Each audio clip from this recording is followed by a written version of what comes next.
Good morning. Ngasigi akhoi card ki message happen tang yeng minarase ko. Ngasigi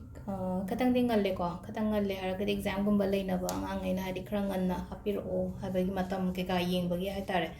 Ado duga hadi exam chat ka dawa angai hadi mai pakpiro hadi all the best loina ma phajana ha tare ko. Aina pari ban hangai na honari ba mayam do dagi loina hang ko so ocean ko questions mayam do hadi questions phajana nungai raga hadi mai phajana pak ko so obiro ko. Aina yengi ba ngangai mayam ge hai tare ko aduga haji haji sum yengi ba videos kumba yeng ba ngangai ge oina haragati aduga amana ko hadi ngasi se Sunday oibanina Sunday se koi kari color haibagi keno mala ani ko pink light pink budi set piro aduga ngasai gi maroon se di shelo no amamba color se maroon se katang mam tak tai na ko adu Sunday gi lucky color budi aina hair ko maroon se ata ga su main oiba important exam gi ni na ngasi se adi maroon gum do set pi bagi mahutta white set pe white lit pe ai ko no pamcha gum bor kana white gum lit pi be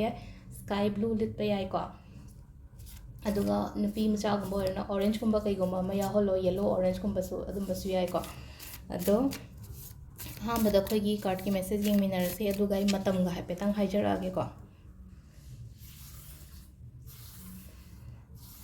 sidagi card ahum katang lotho ase ko nomagi tawat nomagi lotho pa dumaina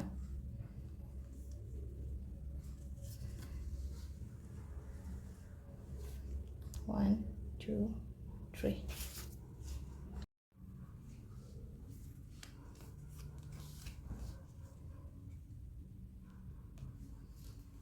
do ahambagi se ko ahamba wan khanba mingegi oina hairagadi ko mamang sum oigidaba khotkidaba mayam dana ko hadi doubt lejabdo isai thanda hai tare ko doubt lebani khangde natraga oiroidrane kaina khanbado ko ado adugi wakal do thado puyo haidi ko haidi adumaina khalleragadi hai tare ko sida adumaina khalleragadi hadi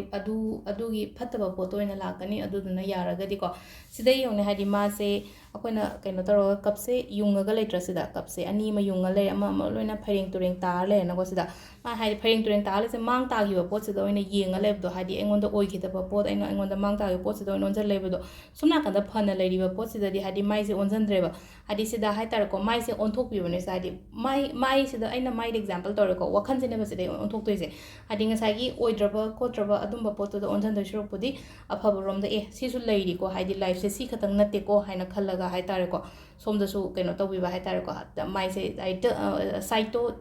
change to birak pa hai tare ko turn to biro hadi nongonda mayam malakani ko aduga ani su bakhan da ngai gi oina haraga di ani se yam thina challenging oi ko challenging oiraga so ai do mai pa o haina di piri ko thabak se yamna tarai ba poti oi da ba hai tare ko ai ngasi to godo pot se tarai di oide ataraga so hadi ultimately nang ngamba khotpa nang mai pakpa haibadu di piri ko aduga ahum subagi se ko ahum subagi se so hadi magicians haina hai ko magician se aingonda aina ningi do phangba khotpa adumaina di pi aduga amasu kai haige ha ka manifestation gumba su taw ba khara hai tare ko manifestation taw ba haraga di sum aina tawge na khaliba potu gi matang da manifestation gumba khara su taw bi ba hai tare ko aduga akhoi timing se ko ayuki pung tarukka minute 35 dagina 38 ga minute 38 phau lei ko ara si sina hadi phaba timing budi haire ko hadi tarukka minute 35 dagina 38 ga minute 38 phau aduga khwai dagi phaba timing haira ga de ko hadi sidagi hen amu phaba na hadi filter to thoge basum hadi important day oibani na ko pung keno da thokpiyo nipan ko nipan daina nipan minute nifu manga phau manung da thokpa yara ga di thokpire na ko natragana hadi mapandagina tara fauba hai tare ko hachi exam leba mi nge yene ko ina haise nipan minute nifu manga fauba ma hadi nifu manga dagina ngasai 45 minutes daina 60 minute fauba se ko si avoid to biyo ba yara gadi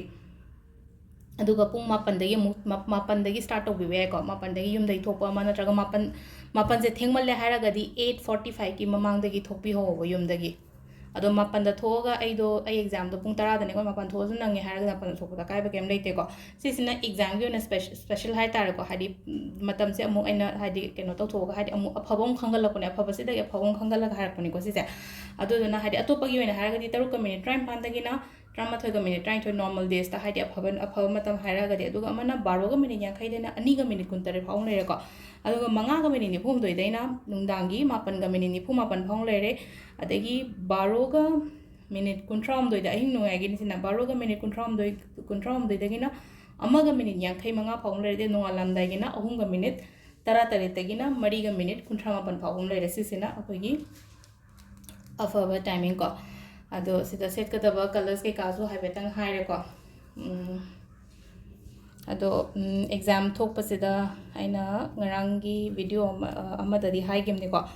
yumdagi thokpa matamsida akogi keno tobiyo aina habdo elaichi asangba ma ummaga thokpiyo ko haidi mangondagi hai tare ko khutta payo sumaina ko khutta pairaga ne sholo hai petang hai tare ko aina pami boto hai tare ko sum nang na khallaga haidi khutto saina khudi esina paisalaga sole na ko aduga sigi poche haidi si ai chatoi se ngasi aina pekha ta toi se natraga ai gi thaba oi important oi chatoi se ai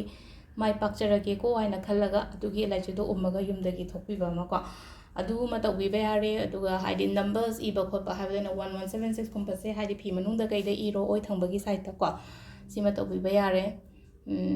aduga atai aina hai ambika mantra aina mamang da hapkibane ko adu google da dum tawrge so hai thi khangtre na khallaseba haidi adum google da type tawra ambika mantra ina just word mari kadang tholakani adu da hapetang sholaga chakpiro ko ayukta sise maga tawbirase ko adu se leire ngasi gi akoi gi card reading se ko thank you